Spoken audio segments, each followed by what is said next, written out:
In Mexico, the Chamber of Deputies approved in general the reform of the judicial branch by 359 votes in favor and 135 against. In Venezuela, Defense Minister Vladimir Pino Lopez denounced that a coup d'etat is still underway by far-right agents after the July 28th presidential election. And in Russia, President Vladimir Putin takes part in the 9th Eastern Economic Forum held in the city of Vladivostok with the theme Far East 2030, combining strength to create new potential.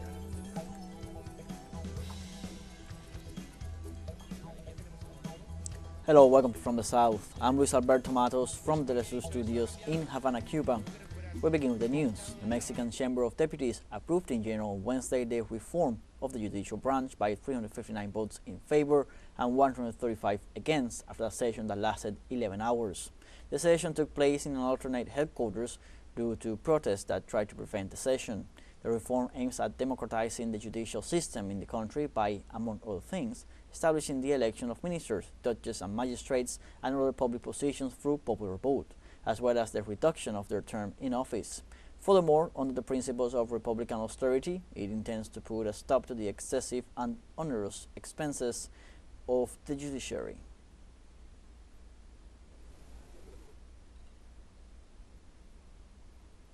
The President of Honduras, Xiomara Castro, denounced new attempts to destabilize the peace and institutionality of the Central American country. The head of state rejected any type of meeting between drug traffickers and politicians who only seek to generate chaos in the national territory. She also rejected the plan of these destabilizing agents to overthrow her government and destroy the next electoral process in the nation. Likewise, the president stressed that the same coup forces of 2009 are re-articulating with the national and international media to plot a new coup d'etat while urging the population to repel such actions against Honduran institutions. She also stated that her government would not allow the extradition treaty with the United States to be used in a selective manner. Pueblo hondureño, en relación al video del 2013 publicado hoy en redes, Honduran people. In relation to the video of 2013, published today in networks, I condemn all types of negotiations between drug traffickers and politicians. As I expressed in previous days, after the threats of the ambassador of the United States, accusing the Joint Chief of Staff of the Armed Forces and the former Minister of Defense of drug traffickers, I ratify that peace and internal security of the Republic are at risk. The plan to destroy my socialist, democratic government and the next electoral process are underway. The Honduran head of state also asked the National Congress and the Public Prosecutor's Office to reform legal regulations so that the security forces can combat organized crime with force. le solicito a la Fiscalía General de la República ejercer drásticas acciones. I request the Attorney General of the Republic to exercise drastic actions in all the cases presented here, without any selectivity, in order to combat drug trafficking. I respectfully request the National Congress, where my party is in a clear minority, regulations, so that the security forces of the state, currently limited, can combat this organized crime with force. To the new Minister of Defense, lawyer Rixi Moncada, I order her to provide all the tools and technology required by the armed forces to prevent Honduras from continuing to be used as a bridge for the trafficking of drugs that are consumed by tons in the countries of destination. In Venezuela, the Minister of Defense Vladimir Pino Lopez assured that a coup d'etat against the country is still underway after the July 28th presidential election. Pino Lopez stated in a lecture at the Military Academy of Caracas that the July 29th and 30th criminal incidents right after the presidential elections were not the end, but are part of a coup plot that will continue seeking to undermine the Venezuelan institutionality. In addition, President Lopez denounced the supportive actions of foreign governments favoring these attacks that attempt against the country's sovereignty and peace by targeting its services and institutions.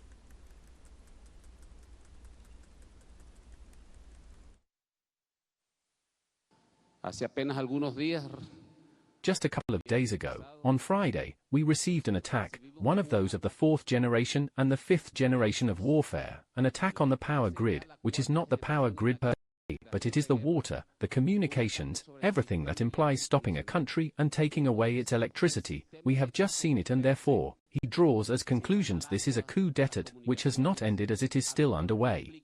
And we see, Mr. Doctor, the extraterritoriality and international scope of the coup d'etat, a coup d'etat that was well planned, well done, which disturbs then, intends to disturb, the conscience of the Venezuelan human being. Likewise, the Minister of Defense of Venezuela granted that the armed forces are a blatant target of U.S. imperialism to break down the institutionality of the Bolivarian Republic. We must realize we are actually facing permanent aggressions. PhD Professor Moncada drew as conclusions that since 2002, since that decade we were already facing the attempts of the US imperialism to disrupt the Venezuelan institutionality, to destroy it. Precisely the US is willing to take over the country. We must be aware of it, and from now on, we must develop all forms. First of all, we must be aware of what the Venezuelan people is going through, of what Venezuela as a nation and the armed forces as an institution are going through, because we are a permanent target of US imperialism that is breaking down the Venezuelan state, and breaking down the national spirit of the people, its institutions, its democracy. Venezuelan Minister of Transportation Ramon Basquez denounced on Tuesday a new sabotage against the electric system of the railroad at the Libertador Simón Bolívar station in La Rinconada, Caracas. The minister affirms this attack took place in the early hours of the night, where a fire was detected in the electric plant. Moreover, Basquez emphasizes that thanks to the work of the fire department, the operation of the railroad has been re-established with total normality. He condemns these criminal acts and has requested an investigation on this case to find those responsible for these actions intended to disturb the peace of the Venezuelan people.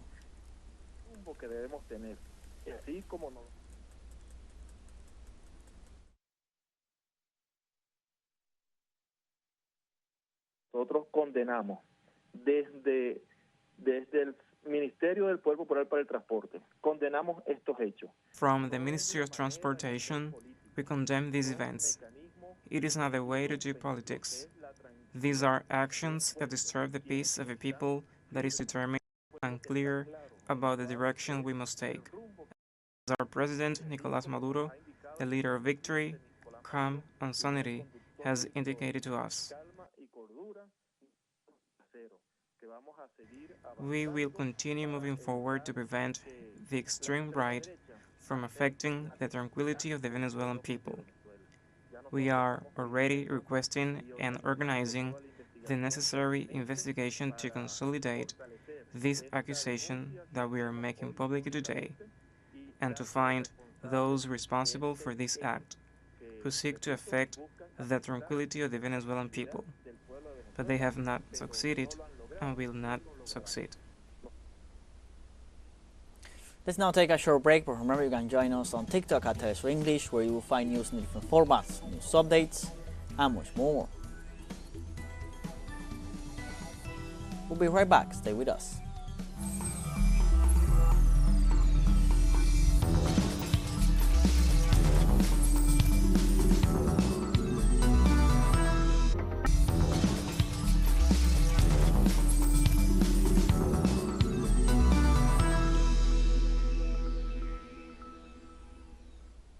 Welcome back. The International Committee for the Freedom of Jorge Glass stated that the health and life of former Ecuadoran Vice President is in danger and demands an international medical mission for his care and the right to asylum.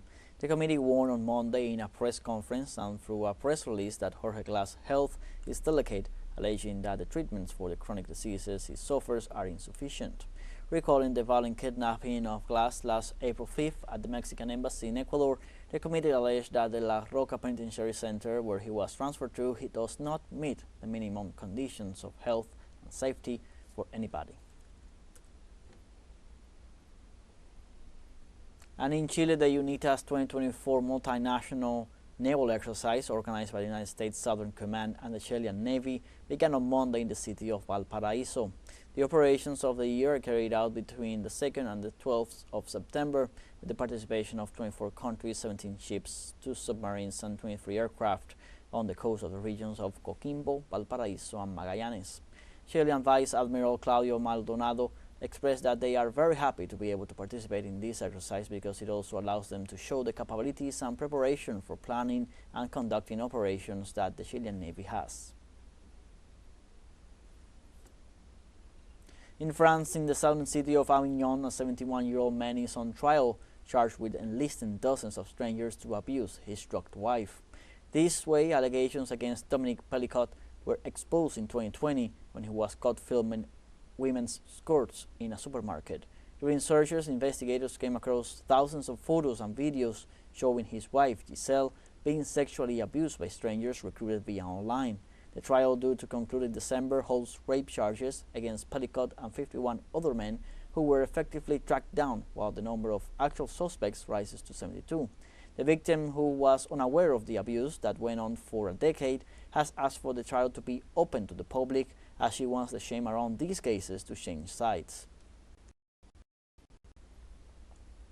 She also believes that, even though there will be some extremely difficult moments, she doesn't have to hide or be ashamed of what she's been through, as many victims of sexual assault, rape, and other serious crimes sometimes feel. And it's also a way for her to say that we can overcome this ordeal, even if it's just the beginning today, and that it's important for this to be known and for shame to change sides. On Saturday, UNICEF launched an emergency tender for Mpox vaccines to aid nations most affected by this virus. However, the shortage of vaccines is still a reality in the Democratic Republic of the Congo, one of the countries hardest hit by the disease. Through a joint statement, the World Health Organization, UNICEF, the Gavi Vaccine Alliance, and the Africa Center for Disease Control and Prevention stressed the need to both secure immediate access to available Mpox vaccines and surge production. While the organizations are trying to negotiate portable deals and reach conditional supply agreements, the DRC reported over 18,000 Mpox cases so far this year, with a death toll of 629. In this context, doctors are concerned about the vaccine shortage. At the moment, in any case, it would be nice if we could have the vaccines, because I see patients asking for the vaccines themselves. So you find that right now it's a worry, and it would be desirable for it to be given urgently. In Indonesia, Pope Francis called for increased interreligious dialogue to face extremism and intolerance. After meeting with President Joko Widodo, the Pope gave a speech in which he criticized the upsurge of violent conflicts in various regions of the world. Pope Francis assured that the Catholic Church aims to increase interreligious dialogue and to help a society still marked by a terrible gap between rich and poor. The Pope also advocated harmony in respect for differences, whether cultural, ideological, or otherwise. We have a second short break coming up, but before we invite you to visit our YouTube channel at teleSUR English, there you'll be able to rewatch our interviews, top stories, special broadcastings, and more. Hit the subscribe button and activate the notification bell to stay up to date on the world's most recent events. For a short break, don't go away.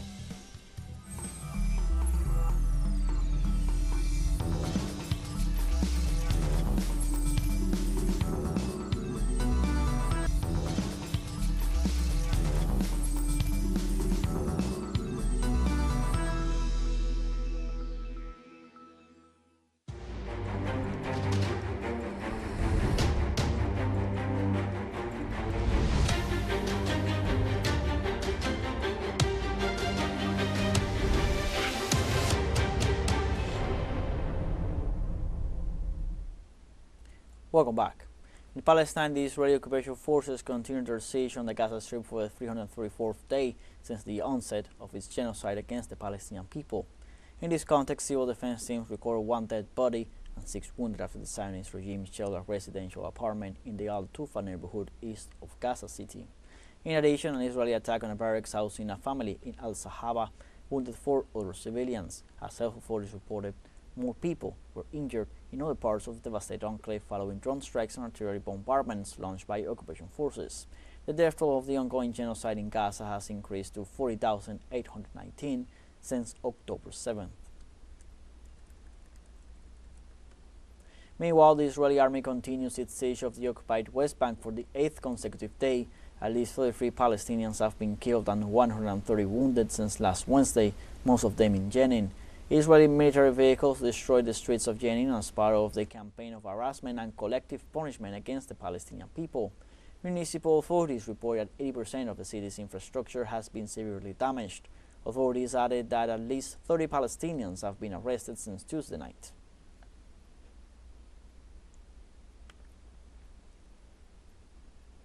And in this context, mourners gathered for the funeral of 16-year-old Palestinian teenager Luhain Osama Musleh, who was shot dead by the Israeli army during a military operation in the Jenin Governorate in Kaftan, in the occupied West Bank.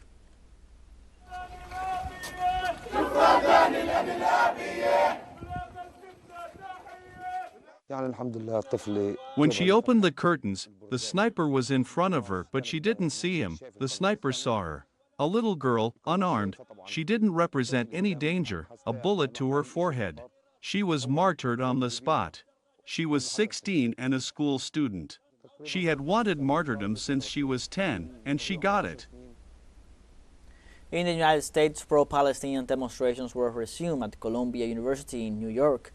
Prior to the beginning of the new school year, dozens of students protested against the aggression perpetrated by the Zionist Israeli army in Gaza that is supported by the United States government through economic and military assistance.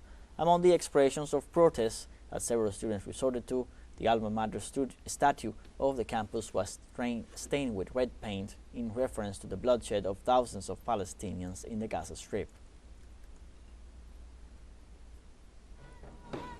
In other news, the government of Turkey applied for full membership in the BRICS group ahead of the bloc summit to be held in Russia in October. Turkish President Recep Tayyip Erdogan expressed his interest in expanding his global influence and forging new ties beyond his traditional Western allies. According to the Turkish administration, the geopolitical center has shifted away from developed countries, which is why the nation is now seeking to broaden its horizons. On the other hand, Russian advisors assure that the request of the Turkish government is under evaluation, as are those of Venezuela, Malaysia, Thailand, and Azerbaijan. Russian President Vladimir Putin takes part in the 9th Eastern Economic Forum held in the city of Vladivostok. Under the theme Far East 2030 Combining Strength to Create New Potentials, the event is attended by some 6,000 guests from 76 countries. The forum's agenda includes debates on international cooperation, the global economic situation, business meetings, and project promotion events for different industries. The Eastern Economic Forum has been held since 2015 and seeks to develop the Far Eastern economy and expand international cooperation in the Asia-Pacific region.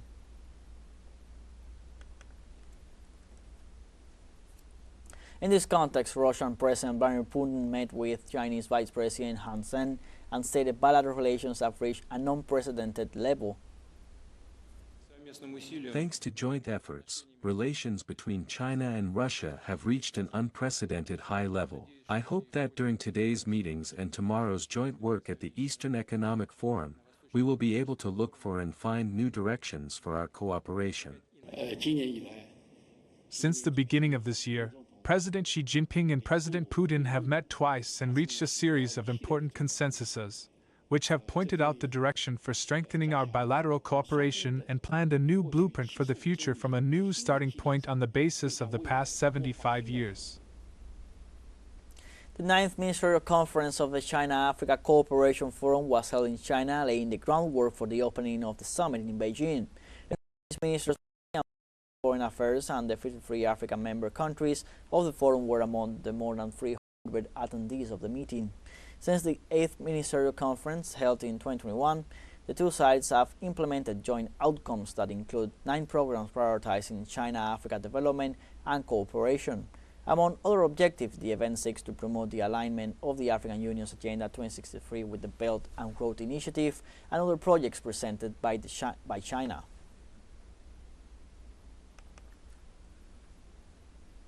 On September 4, 1970, Salvador Allende won the presidential elections in Chile, and 2 months later the Congress ratified him as president of the country. It was Allende's 4th nomination, and his victory represented the culmination of decades of efforts by the Latin American left. On September 1st, Allende ended his campaign with a gigantic rally in front of nearly 1 million people. Around 3.5 million citizens over 21 years of age were called to the polls. Salvador Allende, who won in 10 of the 25 provinces, consolidated his victory with the wide margins achieved in the popular localities of Gran Santiago and in the provinces with the highest proletarian concentration. His government was endorsed by Unidad Popular, a coalition of 6 parties headed by communists and socialists. This government tried to establish a socialist state by sticking to democratic and constitutional means, known as the Chilean way to socialism. Likewise, it was intended to implement projects such as the nationalization of copper, the nationalization of key areas of the economy, and the improvement of the agrarian reform. Right-wing parties and groups in alliance with the unions and nationalist forces deployed an increasingly radical tactic with the aim of overthrowing the democratically elected government. Salvador Allende, Chilean surgeon and socialist politician, committed suicide on September 11, 1973, after the coup d'etat attempted to overthrow him. We have come to the end of this news brief. You can find these and many other stories on our website, telesurenglish.net. So join us on social media, Facebook, X, Instagram, Telegram, and TikTok. For TeleSUR English, I'm Luis Alberto Matos. Thank you for watching.